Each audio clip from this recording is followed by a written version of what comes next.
The suspension of Jimmy Kimmel's show is just the latest example of Donald Trump's attacks on free expression, and it's unlikely to be the last. If we don't call this out for what it is, we risk missing the urgency of this moment. What we're seeing is Donald Trump setting up a framework to target speech itself. It may start with Jimmy Kimmel, but it won't end there. It could be directed at you and me next. His goal is to create an environment where he can silence anyone who speaks out against him, punishing those who dare to criticize. That's something we simply cannot allow. We must push back, and we must make it clear what's happening. Former President Barack Obama has now stepped in, speaking out strongly and exposing exactly what Donald Trump is trying to do, while making clear that he stands with Jimmy Kimmel in this fight.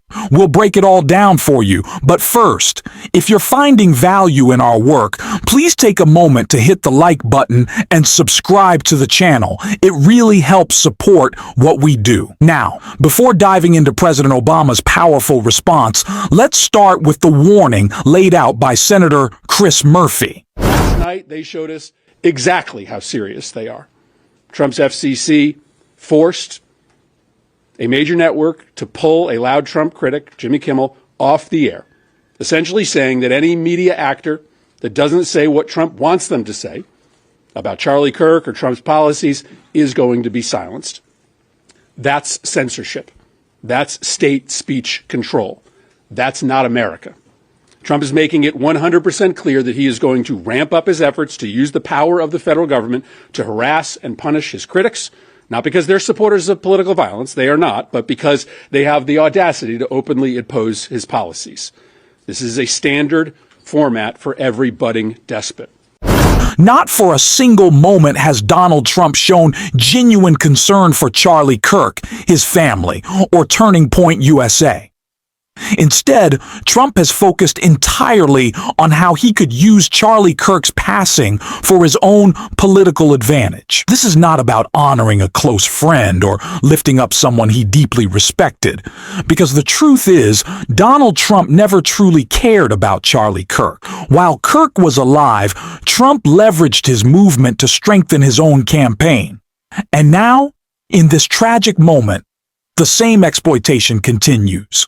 J.D. Vance's frustration also stems from this, since Charlie Kirk had openly supported the idea of Vance as a future presidential candidate. What we're seeing is pure ambition, ladder climbing at any cost, with no hesitation to take advantage of others along the way. Right now, this moment is being exploited, and it's being used as a tool to attack free expression. Donald Trump has already made it crystal clear just how far he's willing to go, and you'll hear that in his own words coming up next. That's something that should be talked about for licensing too. When you have a network and you have evening shows and all they do is hit Trump, that's all they do. If you go back, I guess they haven't had a conservative on in years or something, somebody said. But when you go back and take a look, all they do is hit Trump. They're licensed. They're not allowed to do that. They're an arm of the Democrat Party. Thank you, everybody. The President of the United States is saying that networks can't criticize him. He is saying that liberal networks for years have done nothing but criticize him, and that is not allowed. It is, in fact, allowed. But let's take a step back. And talk about this lie that the media is all liberal. For a while there, the biggest podcast in the world were Candace Owens, Tucker Carlson, and Joe Rogan. Fox dominates cable. Are you seriously telling me the media is honest brokers in the way that they've let Donald Trump get away with murder for years? Absolutely not. It's why new media and independent media is so important. And it's why we have to fight back against Donald Trump's crackdown on free speech, which is exactly what Barack Obama is doing with this post right here. President Obama wrote today, After years of complaining about cancel culture, the current administration has taken it to a new and dangerous level by routinely threatening regulatory action against media companies unless they muzzle or fire reporters and commentators it doesn't like.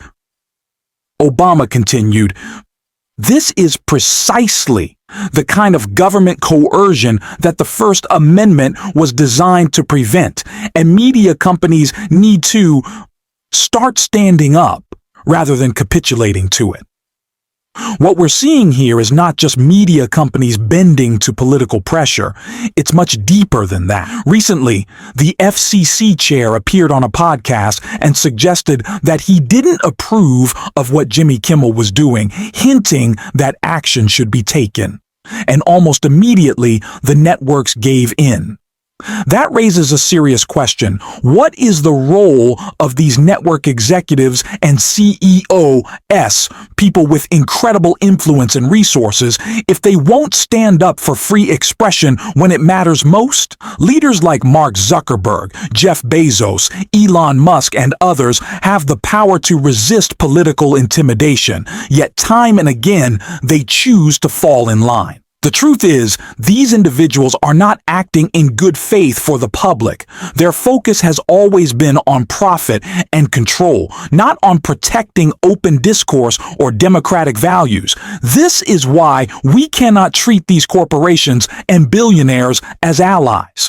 Their interests are not the same as ours, and history shows they will not stand on the side of protecting free speech when it's most at risk. What's happening now is a warning. Donald Trump and his allies have made it clear that anyone who dares to criticize them could be targeted, and we saw that play out today. When Representative Rashida Tlaib defended herself in a heated exchange with Congressman Byron Donalds, an exchange that highlighted just how sensitive this fight over speech has become. Take a listen. Regards to it. But I think it's important, Mr. Chair, just like in D.C., Home Rule was won out of Black freedom struggle in the fight for civil rights, we can't be passive right now. So nobody over there should take anything we say like so personally as if we're attacking them. No, we're attacking a process, not attacking people here. And I think it's really important we need to stand up against this fascist takeover. That's not a bad word. It's a fact.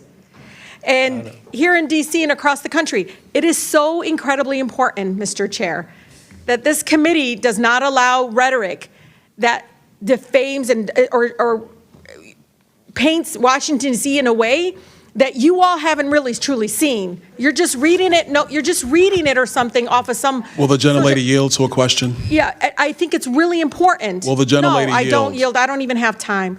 I can tell you. Your time's expired. It is expired, but Mr. I've Chair, been nice. but you all live like here, Mr. and Lee. you're not telling people the beautiful parts that you do see in our Mr. nation's Lee. capital. And no, it's just wrong how we're doing it. Chairman, I think it's Wrong. insane that the But you're gonna gentlelady look doesn't at have an the argument, but she's going to Washington, D.C. as a refer bunch to of me and some of my criminals. You yield to colleagues. Mr. Mr. Chair, Donald. We were from the you know Third this. Reich. This is You're insane. gonna look at 14, It's insane. 15-year-olds as It's a bunch of insane. criminals? It's insane. Oh. No, Do you're I look not like a member of the insane, Third Reich to you, Ms. Please, Tlaib? please, Is that what I look like to please. you? You're the one taking your voting Is that what you think?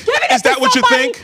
Is that what you think? No, that's unethical. I think it's radical and I think it's insane. And I'll respect everything that you say. But to say something like that to myself and a lot of my colleagues is way out of line. It's way out of line.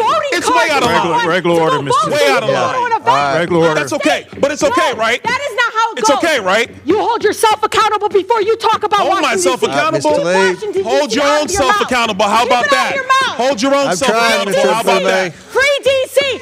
and make sure you All right. vote with your own voting card. Don't be giving it to somebody Mr. else. Lee. All right, time.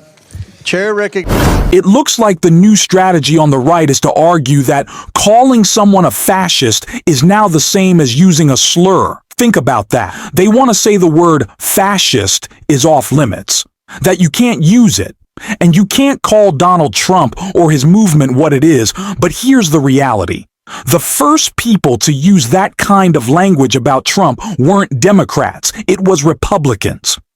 J.D. Vance, now the vice president, once loudly called Trump a Nazi. Others within Trump's own administration, including his top generals, described him as having admiration for authoritarian leaders like Hitler. They even said Trump pushed ideas as extreme as wanting to use violence against protesters. These were not partisan attacks made up by the left. These were people who worked closest to him, who saw it firsthand. Now, Republicans are trying to suppress that language, to control the very words we can use, and to silence the platforms we speak on. We've seen how certain platforms already restrict what creators can say. That's exactly why independent media is so important and why we have to build stronger platforms together. We can't let corporate pressure or political intimidation silence truth. Here on this show, we're going to keep speaking out every single day, calling out attacks on free speech wherever they appear. And if you want to support that work, you can subscribe, leave a like, and drop a blue heart in the comments. And until next time, I will see you soon.